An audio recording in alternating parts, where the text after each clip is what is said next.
Hi అండి. ఇంట్లో కూరలు లేవా? ఎన్నున్నాయి? మా ఇంట్లో అయితే 4 టమాటాలే ఉన్నాయి. ఈ 4 టమాటాలతో నేను ఏం చేశాను, ఏం స్పెషల్స్ చేశాను, కమ్మటి వాసన, కమ్మటి టేస్ట్ ఏం చేసిందో చూసేద్దామా? ఇంకెందుకు ఆలస్యం, వచ్చేయండి. హాయ్ అండి, వెల్కమ్ టు మై ఛానల్ అండి. ఇవాళ ఫ్రిడ్జ్లో తీసి కూరలే ఉన్నాయని చూశాను. 4 టమాటాలు ఉన్నాయండి. ఈ 4 టమాటాలతో ఏం చేయాలని చాలాసేపు ఆలోచించి ఒక ఐడియా వచ్చేసింది. ఇంకెందుకు ఆలస్యం, ఒక ఉల్లిపాయ తీసుకున్నాను.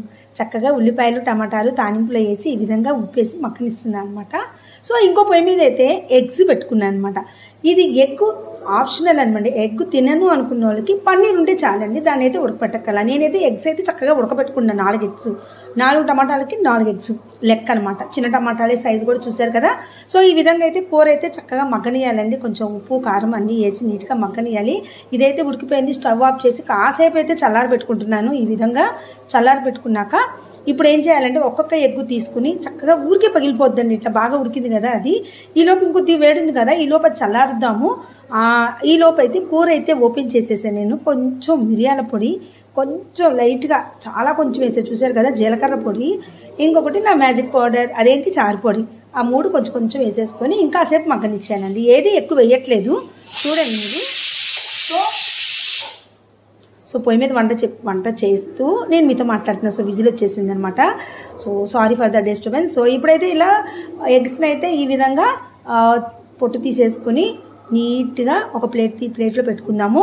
సో ఎగ్ కదా, ఇదేం కూర బాబు అనుకోకండి, మీరు తొందరపడకండి. ఎగ్ తినని వాళ్ళు అయితే పన్నీర్ని నేను చూపించిన విధంగా చేయండి. ఎలాగంటే పొయ్యి కట్టేసానండి, గొడవలేదు. చక్కగా 4 అయితే ఈ విధంగా అయితే తీసేసుకున్నాను. చూడండి నీట్గా ఈజీగా వచ్చేస్తుందండి. ఆవిరి మీద ఉడకబెట్టే కదా, ఒక్కొక్కసారి నీళ్ళలో వేసి ఉడకబెడితే పగుళ్ళు వస్తున్నాయి, సగం బయటకు వచ్చేస్తుంది. సో ఈ విధంగా అయితే నీట్గా కడిగి నేను దాంట్లో పెట్టుకున్నాను. మేము ఎగ్ ప్రిఫర్ చేస్తామండి. నేనైతే పన్నీర్ తురుము వేసుకుంటాను యాక్చువల్గా, మా వాళ్ళకైతే ఎగ్ అనమాట. సో నేను ఇవాళ ఇది తిన్నాను అనమాట. దీని బదులు నేను బెండకాయ ఫ్రై అయితే చేసుకుంటున్నాను. అలానే ఆ బెండకాయ ఫ్రై కూడా ఎలా చేయాలో అయితే వీడియోలో చూపించేశానండి. ఈ విధంగా అయితే చక్కగా తీసాను కదా. ఇప్పుడైతే 4 కూడా ఇలా పక్కన పెట్టుకుని తురిమేది తీసుకొచ్చి పొడుగ్గా తురమాలండి. ఒకవేళ ఎక్కువ ఉడికితే పొడుగ్గా తురవడం రాదు, యావరేజ్గా ఉడికితే బాగా వస్తుంది అనమాట. ఇది ఎక్కువ ఉడికిందో లేదో ఇప్పుడు తురిమేదాన్ని బట్టి తెలుస్తుంది అనమాట. దీనిలా చూసారా ఊడిపోయిందంటే ఇంకా ఎక్కువ ఉడకాలి. ఒక్కోసారి కొన్ని ఎగ్గులు తీరండి. సో ఇట్లాగైనా తురిమేసుకోవచ్చు. ఎల్లో తీసేసి మనం ఈ విధంగా చేత్తో ఇలా అనుకుంటే చిన్న ముక్కలుగా వచ్చేస్తాయి. కుదరని వాళ్ళు ఎగ్గుని బట్టి కూడా వస్తుందండి, చక్కగా పొడుగ్గా తురుముకోవచ్చు అనమాట. నేను ఈ విధంగా అయితే చక్కగా తురిమేసుకున్నాను 4 ఎగ్గుల్ని. చూస్తున్నారు కదా, వీడియోలో చూపించిన విధంగా నీట్గా అయితే తురిమేసుకోండి. కమ్మగా ఉంటుందండి. ఇది మాత్రం తింటే వదిలిపెట్టరు అనమాట. ఒకవేళ ఎగ్గు వద్దు అనుకున్న వాళ్ళు మాత్రం పన్నీరు తురుముకోండి.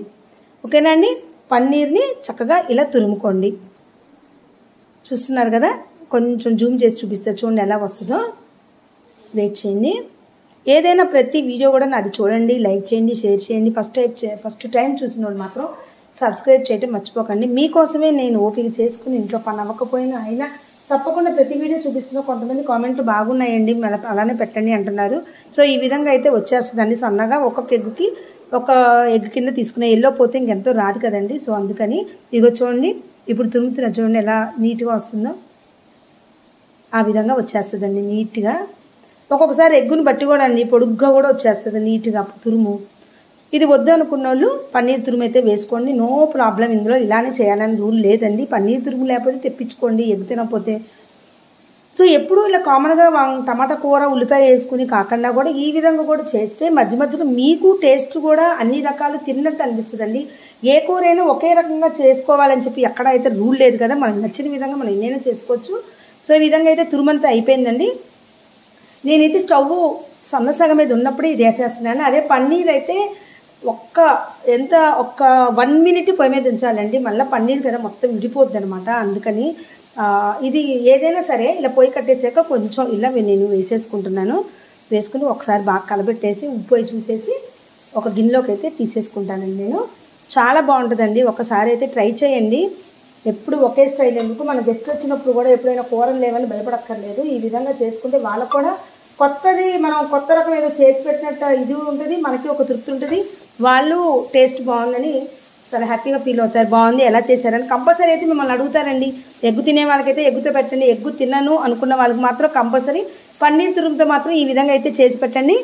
తప్పకుండా అయితే నచ్చుతుందండి. ఎప్పుడు కూడా ఒక్కొక్కసారి కూరలు లేవు ఇప్పుడు ఎక్కడ పరిగెత్తాలి అని అనుకోవద్దు. మనం ఏదైనా సరే మనం ఏదో ఒకటి ఆలోచనతో ఇలా రకరకాలు అయితే చేసుకోవచ్చు. ఇలా చేసుకుని దీంట్లో అన్నం కలుపుకోవచ్చు అనమాట. పన్నీర్ రైస్ కింద వచ్చేస్తుంది, టమాటా పన్నీర్ రైస్ కింద కూడా ఇలా ఉంటుంది అనమాట. బాగుంటుంది. ఇష్టమైన వాళ్ళు అప్పుడు అన్నంలో కొద్ది నిమ్మకాయ చక్క పిండుకొని ఇంకొంచెం తాలింపు ఎక్కువ వేసుకోవచ్చు. సో మొత్తం ఏదైతే అయిపోయిందండి. ఈరోజు నా వంట ఈ విధంగా ఫినిష్ అయిందనమాట. సో మీలో ఎంతమందికి నచ్చింది, మీలో ఎంతమందికి ఇది తెలుసు అది మాత్రం తప్పకుండా చూడండి. ఇంకేమైనా కావాలంటే కామెంట్ బాక్స్లో అయితే పెట్టండి. తప్పకుండా షేర్ అయితే చేయండి, సబ్స్క్రైబ్ చేయడం మర్చిపోకండి. సో రెడీ అయిపోయిందండి టమాటా పన్నీర్ కర్రీ లేదా టమాటా ఎగ్ తురుము కర్రీ. ఏదైనా అనుకోవచ్చండి, మనం పెట్టుకునే పేరుని బట్టి ఉంటుంది భాష. ఓకేనా? నచ్చితే లైక్ చేయండి. బాయ్ అండి.